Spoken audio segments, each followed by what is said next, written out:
Hello friends, आज मैं आपके लिए लेकर आई हूँ जीत आपकी के चैप्टर नंबर 3 का पार्ट 3। अगर आपने इससे पहले के वीडियोस नहीं देखे हैं तो जीत आपकी के प्लेलिस्ट पर जाकर जरूर देखें। अपने हालात को चुनना तो हमेशा हमारे बस में नहीं होता, लेकिन अपना नज़रिया हम हमेशा चुन सकते हैं। ये हमारा अपना चुनाव होता है कि विजेता की तरह व्यवहार करें या पराजित की तरह। हमारी किस्मत हमारे मुकाम से नहीं बल्कि मिजाज से तय होती है। इंद्रधनुष के बनने के लिए बारिश और धूप दोनों की जरूरत होती है। हमारी जिंदगी भी कुछ ऐसी ही है, उसमें सुख भी है, दुख भी है, अच्छाई है तो बुराई भी है, उजाला है तो अंधेरा भी है। जब हम मुसीबत का सामना सही तरीके से करते हैं और मजबूत बन जाते हैं तो हमारी अपनी जिंदगी की सभी घटनाओं पर तो नियंत्रण नहीं कर सकते, पर उनसे निपटने पर हमारा नियंत्रण होता है। रिचर्ड ब्लेशनीडेन सेंट लुइस विश्व मेले में भारतीय चाय का प्रचार करना चाहते थे। वहाँ कॉफी गर्मी थी, इसीलिए उनकी चाय कोई नहीं पीना चाहता था। उसी बीच उन्होंने देखा कि ठंडे ड्रिंक्स की खूब बिक्री हो रही है। उनके मन में ख्याल आया कि क्यों ना अपनी चाय में चीनी मिलाकर उसे ठंडे ड्रिंक के रूप में बेचें। उन्होंने ऐसा ही किया और लोगों ने उनकी ड्रिंक को खूब पसंद किया। दुनिया में ठंडी चाय की चलन वहीं से शुरू हुआ। आदमी कोई बांझफल नहीं है जिसके पास कोई विकल्प नहीं होता। बांझफल खुद ये तय नहीं कर सकता कि वो विशाल वृक्ष बन जाए या गिलहरियों का भोजन बने, लेकिन मनुष्य चुनाव कर सकता है। अगर हमारे पास नींबू हो तो हम उसे आंख में डालकर चीख चिल्ला सकते हैं और उसकी शिकंजी बनाकर पी भी सकते हैं। अगर हालात बिगड़ जाए तो ये काम हम पर निर्भर करता है कि उनका सामना जिम्मेदारी से करें या खींचते हुए करें। इंसान को कामयाब बनाने वाली खूबियां। फर्स्ट, इच्छा। सफल होने की प्रेरणा किसी मकसद को हासिल करने की गहरी इच्छा से जन्म लेती है। नेपोलियन हिल ने लिखा है, इंसान का दिमाग जिन चीजों को सोच सकता है या जिन चीजों पर यकीन कर सकता है उन्हें हासिल भी कर सकता है। एक युवक ने सुकरात से सफलता का रहस्य पूछा। सुकरात ने उससे दूसरे दिन सुबह नदी के किनारे मिलने के लिए कहा। दूसरे दिन युवक सुकरात से मिलने नदी के किनारे पहुंचा तो उन्होंने उसे नदी की ओर चलने के लिए कहा। जब पानी उनकी गर्दन तक पहुंच गया तो सुकरात ने अचानक युवक का सिर पानी में डुबो दिया। युवक पानी से बाहर निकलने के लिए छटपटाने लगा, पर सुकरात काफी मजबूत थे। उन्होंने युवक को पानी में डुबोए रखा। जब तक युवक का शरीर नीला पड़ने लगा तब सुकरात ने उसका सिर पानी से बाहर निकाला। सिर पानी से बाहर निकलते ही युवक ने सबसे पहले हवा में एक गहरी सांस ली। सुकरात ने युवक से पूछा, जब तुम पानी के अंदर थे तो तुम्हें किस चीज की जरूरत सबसे ज्यादा हो रही थी? युवक ने जवाब दिया, हवा की। सुकरात ने कहा, सफलता का यही रहस्य है। जब तक तुम्हें सफलता हासिल करने की वैसी ही तीव्र इच्छा होगी जैसी कि पानी के अंदर हवा के लिए हो रही थी, तब तुम्हें सफलता मिल जाएगी। गहरी इच्छा हर उपलब्धि की शुरुआती बिंदु होती है। जिस तरह आग की छोटी लपटें अधिक गर्मी नहीं दे सकती, वैसे ही कमजोर इच्छा बड़े नतीजे नहीं दे सकती। दूसरा है वचनबद्धता। सिर्फ सफल होने की कोशिश न करें बल्कि मूल्य आधारित जीवन जीने वाला मनुष्य बनने की कोशिश कीजिए। वचनबद्धता की इमारत ईमानदारी और समझदारी के खंभों पर टिकी होती है। इस बात को उस मैनेजर ने बहुत अच्छी तरह जाहिर किया था जिसने अपने स्टाफ के सदस्यों से कहा, ईमानदारी का मतलब ये है कि पैसे का नुकसान होने पर भी अपना वचन निभाए, और बुद्धिमत्ता का अर्थ ये है कि ऐसे बेवकूफ़ी भरे वादे न करें। समृद्धि और सफलता हमारे विचारों और फैसलों का नतीजा होती है। हमारे जीवन को कैसे विचार प्रभावित करेंगे इसका फैसला हमें ही करना है। सफलता इत्तेफाक से नहीं मिलती, ये हमारे नजरिए का नतीजा होती है। जीत के लिए वचनबद्धता जरूरी है। जीत के लिए खेलने और हार से बचने के लिए खेलने में बहुत बड़ा फर्क होता है। जब हम जीतने के लिए खेलते हैं तब पूरे उत्साह और वचनबद्धता के साथ खेलते हैं, लेकिन जब हम न हारने के लिए खेलते हैं तब हमारे खेल में कमजोरी होती है। जब हम हार से बचने के लिए खेलते हैं तो दरअसल हम नाकामयाबी को टालने के लिए खेलते हैं। हम सभी जीतना चाहते हैं, लेकिन जीत की तैयारी की कीमत चुकाने के लिए बहुत कम लोग तैयार होते हैं। विजेता जीतने के लिए वचनबद्ध होते हैं और खुद को उसी मुताबिक ढाल लेते हैं। जीत के लिए खेलने के पीछे कोई प्रेरणा होती है, जबकि हार से बचने के लिए खेलने का कारण हताशा होती है। हमें आदर्श परिस्थितियां कभी नहीं मिलती, वैसी परिस्थितियां कभी बनेंगी भी नहीं। आप लक्ष्य तक न तो किनारे तक खड़े रहकर पहुंच सकते हैं और न ही धारा के साथ बहकर। आपको कभी हवा के साथ तो कभी हवा के विपरीत नाव खेनी होगी, लेकिन उसे लगातार खेते रहना होगा। कभी किसी कोच या खिलाड़ी से पूछिए कि सबसे अच्छी और सबसे घटिया टीम के बीच कितना फर्क होता है। दोनों टीमों के खिलाड़ियों की शारीरिक क्षमता, प्रतिभा और योग्यता में बहुत मामूली फर्क होता है। उनके बीच सबसे बड़ा अंतर भावनात्मक स्तर पर होता है। जीतने वाली टीम में समर्पण की भावना होती है, वो अतिरिक्त प्रयास करती है, उस पर जीतने की प्रबल इच्छा होती है। एक विजेता के लिए मुकाबला जितना कड़ा होता है, प्रोत्साहन उतना ही बढ़ जाता है, प्रेरणा और प्रबल हो जाती है, कार्यक्षमता बढ़ जाती है, जीत का आनंद बढ़ जाता है। नई चुनौतियां नई संभावनाओं को जन्म देती है। अधिकतर खिलाड़ियों ने सर्वश्रेष्ठ प्रदर्शन तब किया जब परिस्थितियां उनके हक में नहीं थी। यही वे समय है जब वे अपनी छिपी हुई शक्ति को खींचकर बाहर लाते हैं। जब मैं थक जाता और थक कर रुक जाना चाहता तो मुझे उत्सुकता होती थी कि मेरी प्रतिद्वंदी इस समय क्या कर रहा होगा। जब मैं सोच में देखता कि वो अभी भी प्रैक्टिस कर रहा है तो मैं और मेहनत करता, और जब मैं देखता कि वो थक कर आराम कर रहा है तो मैं और कड़ी मेहनत करने लगता। सफलता का मतलब उपलब्धि नहीं बल्कि उपलब्धि हासिल करने का एहसास है। कुछ लोग कभी कोशिश नहीं करते क्योंकि उन्हें हारने का डर होता है।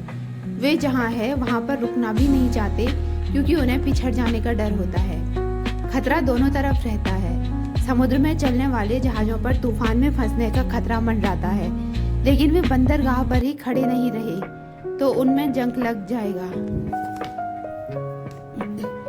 जीत के लिए खेलने और हार से बचने के लिए खेलने में ये फर्क होता है कि हार से बचने के लिए खेलने वाले में न तो जीतने का संकल्प होता है और न ही खतरा उठाने की चाह। जीत के लिए खेलने वाले दबावों के बीच और निखरते हैं, जबकि हार से बचने के लिए खेलने वालों को मालूम ही नहीं होता कि सफलता कैसे हासिल की जाए। जीत के लिए खेलने वाले लोग जितना बड़ा मुकाबला होगा उतनी ज़्यादा तैयारी करते हैं, और जो लोग ना हारने के लिए खेलते हैं वे कड़े मुकाबले में अपनी स्वाभाविक क्षमता खो बैठते हैं। वे जीतने की कोशिश पर ध्यान लगाने के बजाय हार से डर का अपना जोश गंवा बैठते हैं। हारने वाले सुरक्षा चाहते हैं जबकि जीतने वाले अवसर तलाशते हैं। हारने वालों को मौत से अधिक जिंदगी से डर लगता है। हमें याद रखना चाहिए कि असफल हो जाना कोई अपराध नहीं है, पर कोशिश न करना यकीनन अपराध है। किसी व्यक्ति के जीवन की क्वालिटी उसके बेहतर काम करने के कमिटमेंट पर निर्भर करती है, फिर चाहे उसका कार्य क्षेत्र कोई भी हो। प्रतिबद्धता दृढ़ विश्वास से बढ़ता है। चाहत और दृढ़ विश्वास में बहुत फर्क है। हमारी चाहतें तो बदली जा सकती है, लेकिन दृढ़ता और विश्वास अटल है। दबाव पड़ने पर चाहत बदल जाती है, लेकिन इंसान का दृढ़ विश्वास मजबूत हो जाता है। इसीलिए इंसान की सोच अच्छी होनी चाहिए ताकि वो सार्थक चीज़ों में ही मजबूती से विश्वास करे, क्योंकि प्रतिबद्धता से ही बढ़ता है। तीसरा है जिम्मेदारी। जिम्मेदारी जब हमारी दिली इच्छा भी बन जाती है तो उसे संतोष और खुशी मिलती है। चरित्रवान लोग जिम्मेदारियों को कबूल करते हैं, वे फैसले लेते हैं और अपनी तकदीर खुद संवारते हैं। जिम्मेदारी कबूल करने पर खतरा उठाना पड़ता है, जवाबदेह होना पड़ता है। कई बार इससे दिक्कत महसूस होती है। ज़्यादातर लोग बिना कोई जिम्मेदारी लिए अपनी आराम गाह में हाथ पर हाथ रखकर बैठे रहना पसंद करते हैं। वे कुछ कर गुजरने के बजाय जिंदगी इस इंतजार में बिताते हैं कि कुछ होगा। जिम्मेदारियां कबूल करने का मतलब बेवकूफ़ी भरे नहीं बल्कि नपे तुले खतरे उठाना है। इसका मतलब कोई सही फैसला लेने या सही कार्रवाई करने से पहले मसले से जुड़े सारे अच्छे बुरे पहलुओं को नाप तोल लेना है। जिम्मेदार लोग ये नहीं सोचते कि उनको जीने की सहूलियतें मुहैया कराना दुनिया का काम है। आप बचत को नज़रअंदाज करके खुशहाल नहीं हो सकते। आप मजबूत को कमज़ोर करके कमज़ोर को मजबूत नहीं बना सकते।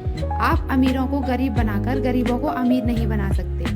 आप रोजगार देने वाले को नुकसान पहुंचाकर रोजगार लेने वाले की मदद नहीं कर सकते। आप इंसान की आज़ादी छीनकर चरित्र और हिम्मत नहीं बढ़ा सकते। आप आपसी द्वेष को बढ़ावा देकर भाईचारा नहीं बढ़ा सकते। आप अपनी चादर से बाहर पैर पसारने के बाद अपनी मुश्किलों से नहीं बच सकते। उन कामों को करके जो लोग खुद कर सकते हैं और उन्हें खुद करने ही चाहिए, आप उनकी परमानेंट मदद नहीं कर सकते। अगर हम किसी बर्फीली पहाड़ी पर चढ़ रहे हों या कोई लड़ाई लड़ रहे हों तो केवल एक गलती की वजह से हमारी जान जा सकती है। लेकिन हम में से ज़्यादातर लोगों के लिए गलती से ज़्यादा अहम गलती के बारे में हमारा बर्ताव होता है। जिम्मेदारी लोग अपनी गलतियों को कबूल कर लेते हैं और उनसे सीखते हैं, लेकिन कुछ ऐसे भी लोग होते हैं जो अपनी गलतियों से कभी सीख नहीं लेते।